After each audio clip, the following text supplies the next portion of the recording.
Je vous retrouve aujourd'hui pour vous faire un petit update lecture. Ça fait un petit moment que je vous ai pas prise, j'ai pas pris le temps de vous prendre, tout simplement parce que actuellement je suis en vacances dans ma famille sur la côte d'Azur, dans l'arrière-pays. Il fait beau, il fait chaud, c'est la montagne, c'est la mer, franchement c'est merveilleux et je lis pas autant que d'habitude, donc voilà, j'ai un petit peu baisser la cadence. C'est pas plus mal parce que j'ai vraiment envie de profiter de ma famille, voilà, j'ai envie de profiter du beau temps et en plus je suis pas du tout à fond dans le thriller en ce moment. J'avais envie de lire autre chose, tout simplement, de quelque chose d'un peu plus léger, et je vais vous en parler de toute façon juste après. Mais voilà, c'est vrai que j'ai un petit peu disparu des radars parce que je voulais tout simplement prendre le temps pour moi et j'avais pas forcément la nécessité, j'avais pas forcément l'envie de prendre ma caméra à chaque fois pour vous parler en fait de mes lectures comme je fais d'habitude quand je suis chez moi, quand je suis au travail, quand j'ai ma routine. Et je pense que tout le monde en fait passe par là, donc je trouve ça assez normal et voilà, j'ai pas à m'excuser, mais je voulais quand même voilà, vous faire part. Et puis de toute façon dans mon vlog je vous ai mis pas mal d'images de ce que je vois, de ce que je fais et en plus voilà, comme je suis avec ma soeur, elle aime bien me prendre en photo et en vidéo, donc je me dis pourquoi ne pas mettre ce genre de vidéos dans mes vlogs pour montrer aussi un petit peu autre chose, ma vie en dehors des lectures. Donc j'espère en tout cas que ça vous plaira. En attendant, je vais vous parler d'une lecture que j'ai commencée et que j'ai terminée. Donc là on est sur un Cozy Mystery. J'ai déjà fait ma petite chronique dessus. Je suis actuellement en train d'organiser un concours pour vous faire gagner un exemplaire dédicacé de ce Cozy Mystery là. Donc ça c'est le tome 8 de la saga du commissaire Bombardier de Catherine Sec. Et c'est vrai que c'est une saga que j'aime énormément. C'est déjà le deuxième tome, c'est le deuxième tome que je lis, mais ce sera pas du tout le dernier. Donc voilà, avec Catherine Sec, on a décidé de vous faire gagner un exemplaire dédicacé. Donc c'est quand ce vlog sortira, ce sera toujours d'actualité, donc n'hésitez pas à aller voir sur mon Instagram si jamais ça vous intéresse. Et je vous lis le résumé. 1, 2, puis 3 hommes qui disparaissent du jour au lendemain et sans raison. 1, 2, puis 3 morts, tous jeunes, de petite taille et célibataires. L'affaire des disparus du 16e va m'entraîner à la poursuite d'un tueur en série qui très vite panique le tout Paris. Pour cela, il me faudra retrouver le rapport entre une start-up qui produit des champignons, un bar-restaurant et la pratique de la course à pied. Une enquête bien corsée qui fait le grand écart entre la capitale et Limoges et au cours de laquelle on va beaucoup parler de café, marre de café, garçon de café. Croyez-moi, depuis cette histoire, mon petit noir avec ou sans crème n'a plus le même goût. Donc voilà pour ce résumé et franchement je l'ai adoré, j'ai adoré cette lecture, je l'ai lue très rapidement. Déjà aussi parce que je l'ai lu en fait quand j'étais dans les transports, quand j'avais pris mon car pour venir sur la Côte d'Azur, sachant que c'est un car qui fait 18 h, donc j'ai l'impression qu'il fait vraiment toute la France. Et donc j'ai vraiment eu le temps de me pencher dessus et je suis trop contente de l'avoir enfin lu, enfin découvert. Et voilà, encore une fois, vous avez la chance de pouvoir gagner un exemplaire dédicacé. Et sinon, j'ai commencé une autre lecture quand j'étais déjà en route pour la Côte d'Azur. Donc là, on n'est pas du tout sur un Cozy Mystery, on n'est pas du tout sur un thriller, ni sur un roman. On est vraiment sur un style, un genre littéraire que je connais très mal, que je lis presque pas du tout. J'en ai lu peut-être un ou deux à part celui-ci. Mais c'est un genre littéraire qui me plaît de plus en plus, donc ce sera pas du tout mon dernier. Et franchement, j'adore ma lecture. J'avance pas forcément très vite, tout simplement parce que je n'ai pas, comme je vous disais, j'ai pas le temps en fait de me pencher dessus. Mais voilà, en plus c'est une super jolie couverture. Donc ça c'est Il était une fois un cœur brisé de Stéphanie Garber aux éditions de Saxus, que j'ai aux éditions, en édition en format broché. Elle est hyper jolie cette édition, franchement c'est un vrai régal. C'est la première chose que j'ai vue dans ce livre et c'est ça qui a attiré en fait mon regard et mon intérêt.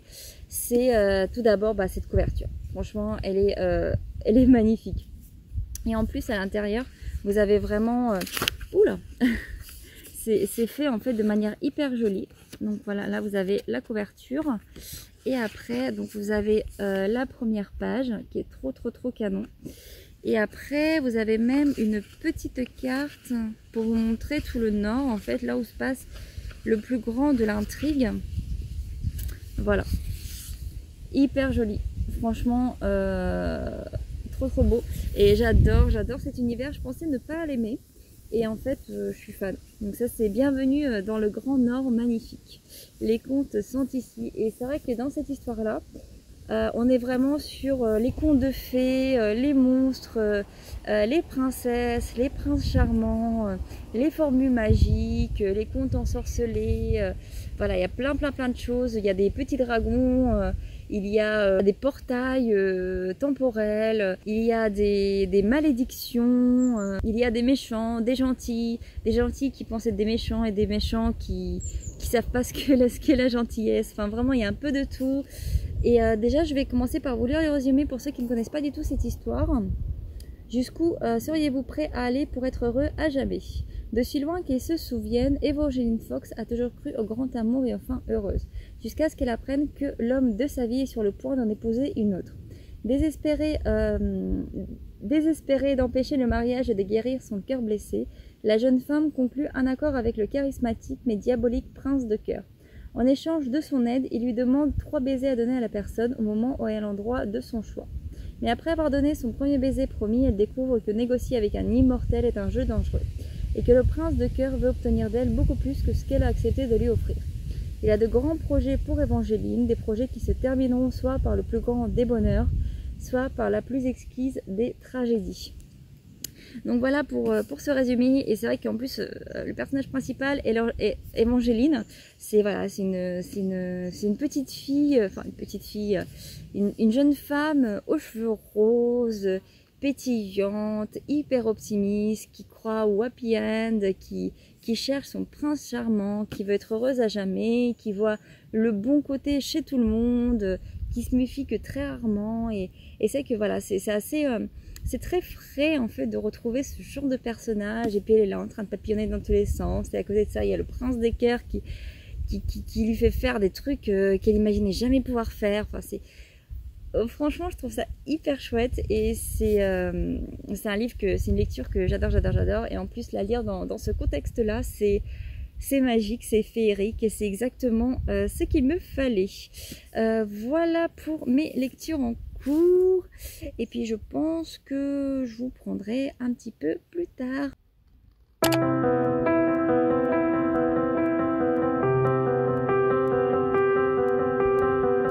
Hello, alors nous sommes jeudi. Aujourd'hui, je vais vous faire un petit update lecture sur mon avancée de Il était une fois un cœur brisé de Stéphanie Garber. Alors je suis presque à la fin, il me reste pas beaucoup. Je suis à la page 338 sur à peu près 370, quelque chose comme ça. Donc ça va vraiment très vite. Enfin très vite. Je l'ai commencé dimanche soir, non, je l'ai commencé dimanche matin. Et voire samedi soir. Et bon, bah, il me fallu presque une semaine pour le lire, mais comme je vous le disais, c'est parce que je suis en vacances, donc je profite de ma famille. Mais en tout cas, vraiment, c'est une superbe lecture. On est vraiment sur un conte de fées pur dur. Et je pense que c'est ça en fait qui me plaît le plus. C'est les personnages, c'est l'ambiance, voilà, c'est léger. Et c'est vrai qu'on, sans se rendre compte, on s'émerveille et on se met très vite dans l'histoire et c'est ça qui est vraiment chouette et c'est une lecture hyper agréable, surtout quand il fait beau, quand on est comme ça à la campagne et surtout avec le cadre idyllique dans lequel je le lis, c'est encore plus en fait, c'est encore plus mignon. Puis c'est vrai que ma lecture, bah, voilà, je l'adore. Et sinon, je voulais également vous parler de mes petites lectures audio. Donc, j'ai terminé The Love Hypothesis de Ali Hazelwood, que j'ai vraiment beaucoup aimé. C'est vrai que, comme je vous le disais, je suis en ce moment dans un mood où j'ai plutôt envie de lire des histoires d'amour, des romances, voilà, quelque chose de très léger. J'ai passé mon été à lire des thrillers et j'avais vraiment envie de m'embarquer dans un autre univers. J'avais vraiment envie de goûter à autre chose. Et c'est vrai qu'en ce moment, bah, ça arrive comme ça sans prévenir, mais c'est pas grave. C'est ce qui est chouette avec la lecture, bah, c'est que ça s'adapte en fait vraiment à nos humeurs et à nos moods. Et donc, j'ai beaucoup apprécié The Love Hypothesis. Vraiment, c'est hyper bien écrit, c'est très fluide. En tout cas, même la narratrice qui a lu le livre, elle a très bien fait les choses, elle a changé les voix même à chaque fois qu'il y avait de nouveaux personnages et puis à chaque fois qu'il y avait un nouveau chapitre, il y avait également une petite musique d'ambiance. Donc ça rajoutait encore un petit peu plus de charme à mon écoute audio. Et au-delà de ça, l'histoire, voilà, après c'est pas non plus une histoire qui va casser trois pattes à un canard, mais c'est une histoire vraiment, je comprends en fait pourquoi c'est un tel succès et pourquoi c'est un tel best-seller. Et c'est vrai que ce sera pas du tout mon dernier Ali Hazelwood, et je pense vraiment que je vais continuer en fait tout simplement à découvrir cette autrice-là. Je sais qu'elle en a écrit quelques-uns, et d'ailleurs il y en a un autre qui m'intéresse énormément, mais il n'est pas encore malheureusement sorti en France. Et si j'ai bien suivi, voilà, c'est une histoire d'amour, encore une fois, mais qui se passe autour du monde des échecs. Et comme j'aime beaucoup les échecs, je pense que j'apprécierai beaucoup cette lecture-là, mais voilà, j'attends sa sortie en France. Et sinon, j'ai commencé un autre livre audio pendant que j'étais dans le car, quand je suis allée ici dans le sud. Donc ça, c'est Vicious. Je vous mets la couverture juste ici. Vicious, c'est encore une fois, c'est une romance, mais là on sera plutôt sur une dark romance, donc c'est vraiment un autre univers. Et je sais pas pourquoi, encore une fois, j'avais cette envie de romance, et je me suis dit, bah tiens, pourquoi ne pas continuer, on va dire, mon petit plaisir tant qu'il dure. Et donc voilà, je suis partie là-dessus. Encore une fois, Vicious, j'en ai beaucoup entendu parler. C'est un livre qui a fait beaucoup parler de lui. Je sais qu'il a fait beaucoup de ventes, en tout cas en librairie où je travaille. Donc vraiment, j'avais envie de le découvrir aussi dans le cadre, on va dire, professionnel, même si, bon, c'est un peu de la poudre aux yeux, quoi. J'avais envie de le découvrir tout court, hein, je vais pas vous mentir. L'histoire, elle m'intriguait beaucoup. En tout cas, là, pour le moment, je suis à 2 heures d'écoute sur 10 heures à peu près. Donc je commence tout juste à vraiment rentrer dans l'histoire. Il commence tout juste à se passer des choses. Pour le moment, je ne peux pas vous en dire davantage. Et je pense que je vous lirai le résumé la prochaine fois, parce que là, je ne l'ai pas du tout sur moi. Donc ça ne sert à rien que je vous en parle comme ça. Mais voilà, on est vraiment sur une dark romance. Je pense qu'on est plutôt sur du enemies to lovers. On va voir comment ça va se passer. Mais en tout cas, pour le moment, les deux personnages principaux, c'est des ennemis jurés, ou en tout cas, voilà, ils évoluent pas du tout dans la même sphère. Donc, on va voir. Sur ce.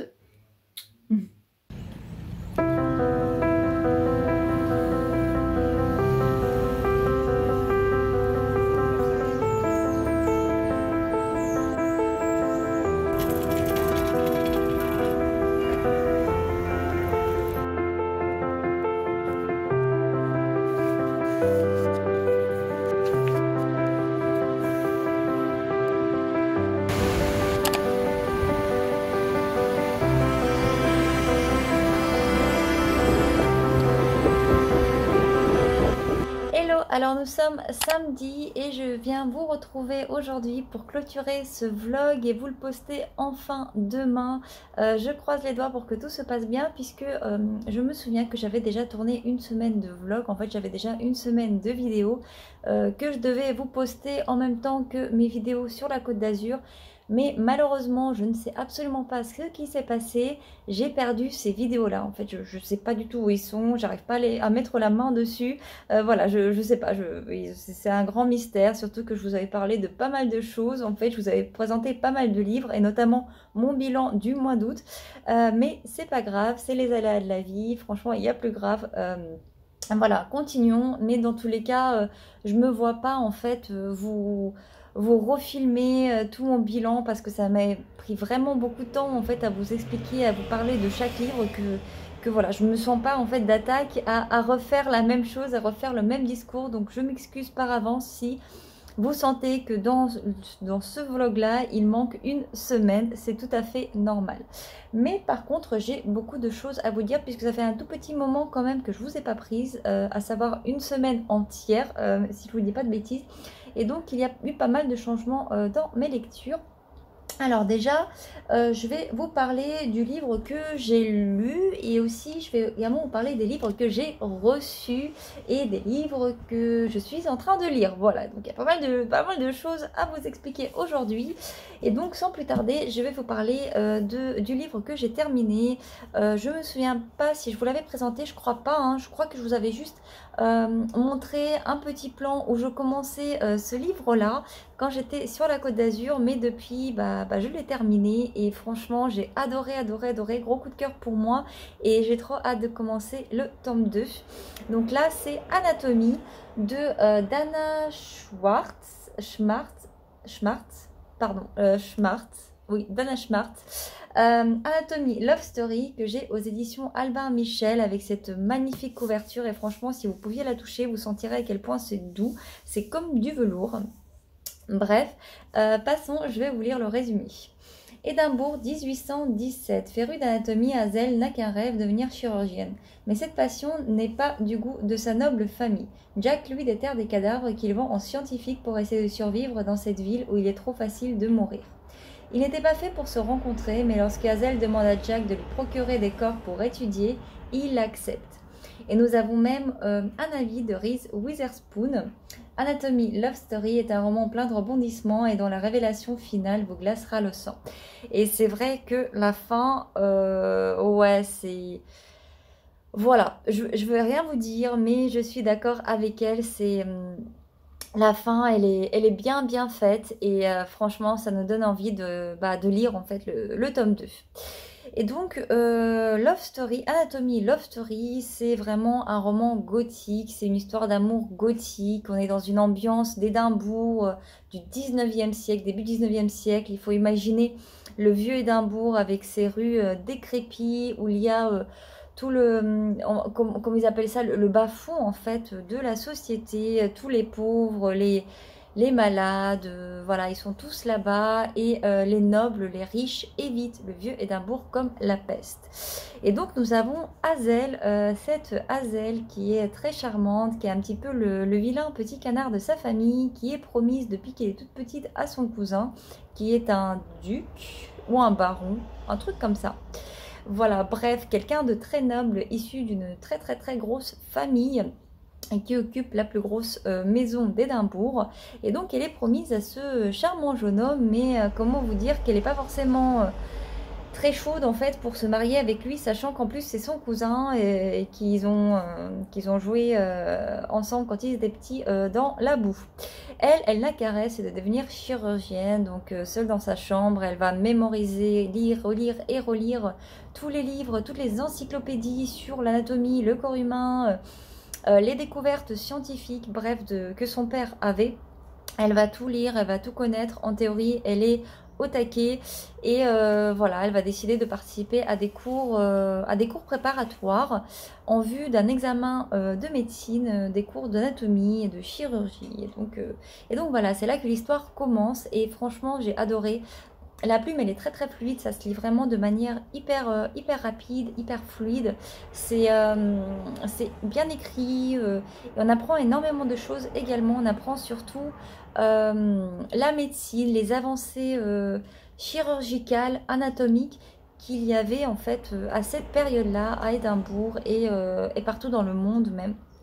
Et donc vraiment en fait au-delà du fait que ce soit une fiction, on apprend également beaucoup de choses hyper intéressantes. Donc c'est un roman que je vous conseille à 100%, franchement, même si vous n'êtes pas féru de romans d'histoire d'amour, ça ne parle pas que de ça, ça parle également du féminisme, ça parle de médecine, ça parle de ce qu'est être une femme dans une société du 19e siècle à Édimbourg. Enfin, ça parle de beaucoup de choses et on aborde énormément de sujets dans le fond et voilà, c'est un livre que je trouve très complet par rapport à d'autres romances que j'ai pu lire, des romances jeunes adultes, parce que là c'est vraiment une romance jeune adulte.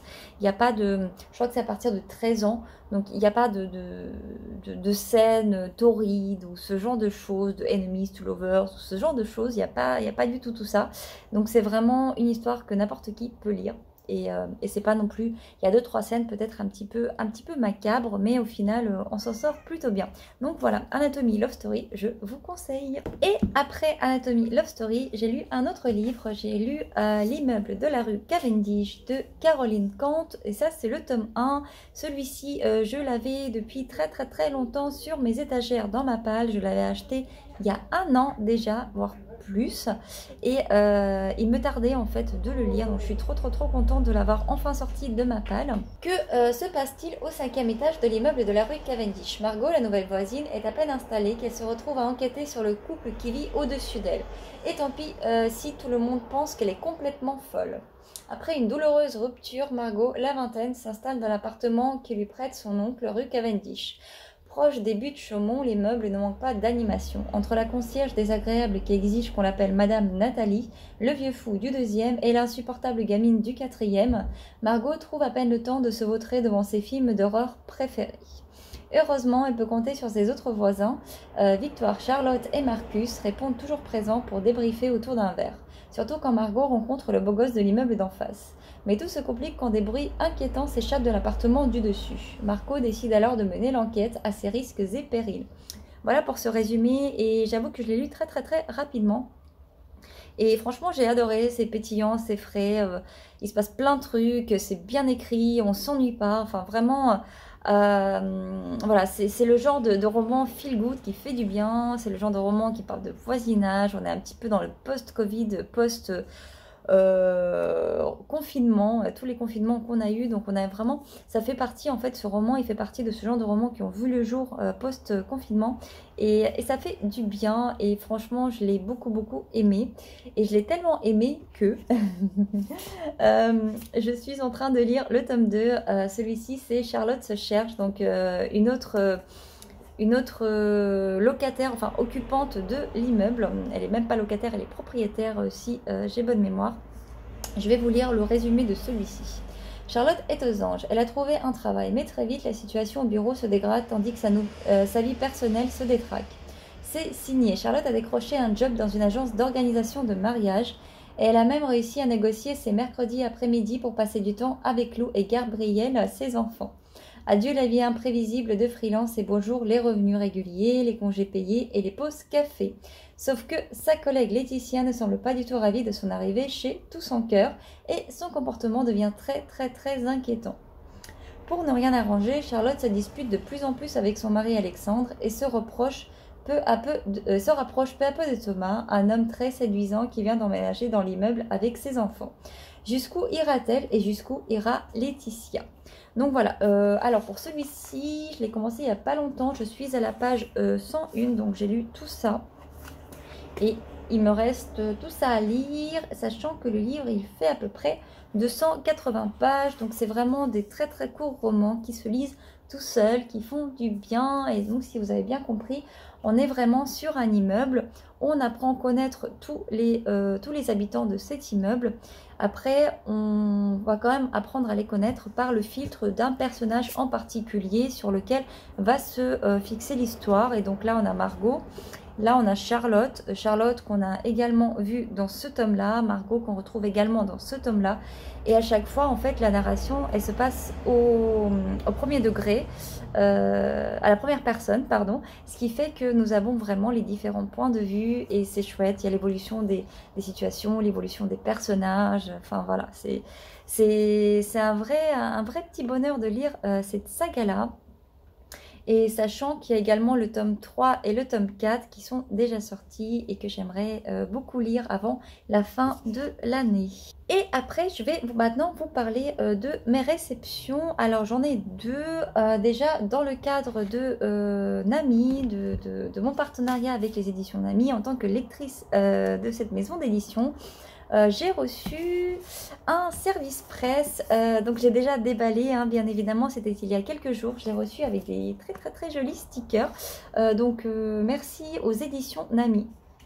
Je pense que je vais en coller un petit peu partout de ce sticker là. Et donc j'ai reçu celui-ci, je ne l'ai pas encore lu. Donc c'est la bibliothèque des petits miracles de Freya Sampson. Et je vous lis le résumé que moi-même d'ailleurs je découvre. Alors, cachée derrière les rayonnages, June Jones, bibliothécaire timide et solitaire, aime s'imaginer la vie des lecteurs. La femme affable plongée dans des manuels de langue russe devient une espionne à l'excitante double vie. Et le jeune homme au teint blafard qui joue sur son téléphone un vampire fuyant le soleil. Aussi, est-ce tout naturellement que June se réfugie entre les pages de ses livres préférés quand l'établissement est brutalement menacé de fermeture. Mais Stanley, le gentleman retraité, adepte de mots croisés, ou l'acariâtre Mrs. B, qui n'a jamais déniché de livres trouvant grâce à ses yeux, ne l'entendent pas de cette oreille. Ils en sont persuadés, seule June peut convaincre le conseil régional de revenir sur sa décision. Et elle pourrait même se rendre compte qu'Elizabeth Bennet et Mr. Darcy ne sont pas ses seuls amis. Porté par des personnages aussi attachants qu'excentriques, un roman charme so british qui met en lumière le rôle essentiel des bibliothèques dans nos communautés. Et vous savez à quel point j'aime les livres qui parlent de livres, de bibliothèques, de libraires et de librairies. Donc vraiment, je suis conquise. Et merci encore aux éditions. Je vais le lire rapidement. Soit ce sera ce mois-ci si j'ai le temps, ou sinon ce sera sur le mois prochain. Voilà pour cette réception-là. Et après, une autre réception d'un livre que j'ai déjà lu quand j'étais en Nouvelle-Calédonie, Galante de Victoria Schwab, un livre que j'ai adoré, pareil, gros coup de cœur, et je suis trop contente d'avoir enfin un exemplaire chez moi, sachant que ce livre m'avait vraiment beaucoup émue. Et quand je l'ai reçu, quand j'ai parcouru les pages, encore une fois, franchement, j'avais envie de me remettre dedans, tout simplement, voilà. Et donc, voilà, Galante, en plus, je l'ai trouvé sur Vinted en excellente qualité, c'est un livre neuf, jamais lu. Si j'en crois la vendeuse, mais franchement, vu son état, je lui crois sans aucun mal. Donc voilà, La vie invisible, qu'est-ce que je raconte? Galante de Victoria Schwab aux éditions Lumen, que je vous conseille à 200%. Franchement, c'est une pépite. Voilà, bah écoutez, je pense que c'est tout pour ce vlog-ci. Maintenant, je vais faire le montage et je vais vous le poster dimanche pour pas être trop en retard par rapport à mon retard que j'ai déjà sur 2-3 semaines, je crois. Donc bon, bah on n'est plus à ça près. En tout cas, encore une fois, je suis désolée que mon vlog ne soit pas aussi long que prévu. Et puis, bah écoutez, je vous retrouve la semaine prochaine. Bisous!